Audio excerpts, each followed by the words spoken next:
Hello everyone and welcome to another Top 5 Records video. What are the 5 best sounding albums of 2019? I'm doing this in my series in which I'm talking about the golden age of audiophile presses because in my opinion we currently are living in the golden age of audiophile issues. And 2019 was a brilliant year in audiophile reissues. So without any further ado, I'm going to get straight to the list. Number 5. I've got the Analogue Productions UHQR of Jimi Hendrix Experiences Axis Bold as Love. This UHQR is one beautiful, gorgeous treat. What I'm holding here is the stereo release, and just a couple of months ago, I found a first UK mono in a very good condition of this album as well. Now, there was a very weird comparison because the mono and stereo ones of this album are different. You know, the mix, there are a lot of differences there. Yet, and the mono is a spectacular sounding pressing. Seriously, one of the best mono originals that I have. Yet, when you switch to this one, I mean, you're also just bathing in audiophile beauty. It is incredible what Analogue Productions did with this release, and I'm I can't choose. You know, the two of them are just too different. But to hold up a candle and to hold up a candle in its completely own beautiful, nuanced, detailed, and punchy way, now then you've got some gorgeous release. This one at number 5, the UHQR by Analogue Productions of Jimi Hendrix's the Jimi Hendrix Experiences of Axis Bold as Love on number 5. Now, on number 4 in the top 5 audiophile release of 2019, actually the first one step I bought, and I thought I was reluctant because it's very expensive, about 150 bucks, especially in Europe because you have to import them. But I was so tempted, I thought I'll try it one time. It wasn't one time. It's Bob Dylan's Blood on the Tracks, the release by Mobile Fidelity Sound Lab in their One Step series on 45 RPM. Now, I've compared this pressing to a lot of different pressings. I compared it to the European pressing, the first European pressing, or Dutch. It might be a European pressing in the Netherlands. Now, that was a good sounding pressing. This one is better. I've compared it to the original normal Mobile Fidelity Sound Lab one. It leaves nothing. There's no reason to buy that if this one is available. Then there's the first US and the first UK. And if you would only listen to those pressings, and there would not be any other available, no, if you would just listen to them, you'd love it. You would not desire a different pressing because the UK and the US are brilliant, full, warm. Yet, this one, and I know that there's a digital step in the process because they made a digital copy of the master tape and then pressed it. Yet, Mobile Fidelity Sound Lab nailed it with this release. It has so much detail, so much nuance, and the atmosphere of the album is captured.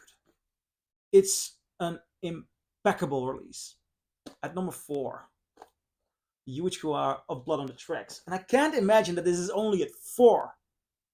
I mean, one that blows away the originals. It's at 4. It's spectacular. Now, at number 3, one of my favorite jazz albums, and I can't talk enough about this, but I haven't talked so much about this on this channel. It's Legrand Jazz by Michel Legrand, and not only Michel Legrand, because, and this is a special thing here, Michel Legrand got to work on this album with the following names, just a selection: Donald Byrd, Art Farmer, Hank Jones, Paul Chambers, Ben Webster, Herbie Mann, Bill Evans, John Coltrane, and Miles Davis. Now, Miles Davis collaborating on somebody else's album, that is rare. The only thing that comes to mind is Cannonball Adderley's Something Else. But Miles Davis was impressed by what the young Michel Legrand had in mind and his vision, and he said, sure, I'm going to join on this one. And the result is what you imagine. This collection of jazz musicians is so incredible. This is a masterpiece of an album. Now, it's not on the list because of the release itself, of the album itself. It's because of the release. It's a beautiful, thick cardboard release by Impex on 45 RPM. And a friend of mine walked in when I was playing this record, and he knew I was all about mono albums. And he walked in, and he doesn't like music, and he said, "So why are you all about mono? Because this is stereo, and it's the best thing I've ever heard." And he doesn't like music, and well, in a certain way, he's not right because there are so many great and incredible mono pressings. But comparing this to an original mono one, which I also bought, I mean, I like the mono one because of its atmosphere identity, yeah.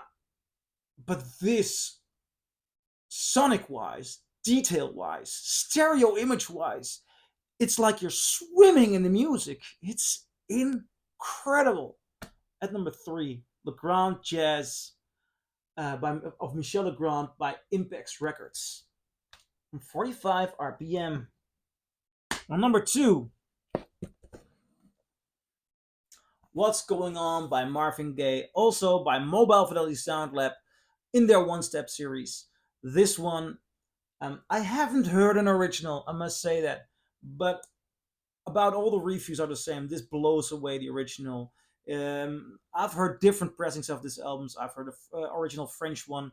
I've heard the recent remaster one. This one blows them all away for me. And the general consensus is it's an incredible sounding album.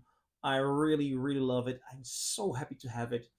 I also talked about this one in the top 5 best Mo-Fi one steps. So if you're interested, no, not in the top 5 best Mo-Fi one steps. Well, I've talked about this in another video. Wait, I love it. It's gorgeous. Brilliant release. One of those great Mo-Fi releases. Again, there was a digital step in the process. I'm usually all about analog, all analog, but this one, they nailed it. At number 2, Marvin Gaye's What's Going On. Going to the number 1, and it's gonna be a box. I'm gonna put a box in here. This is one of my most treasured releases. It is the Chat Box. Now, the legendary Riverside albums. This is amazing. I'm not even sure.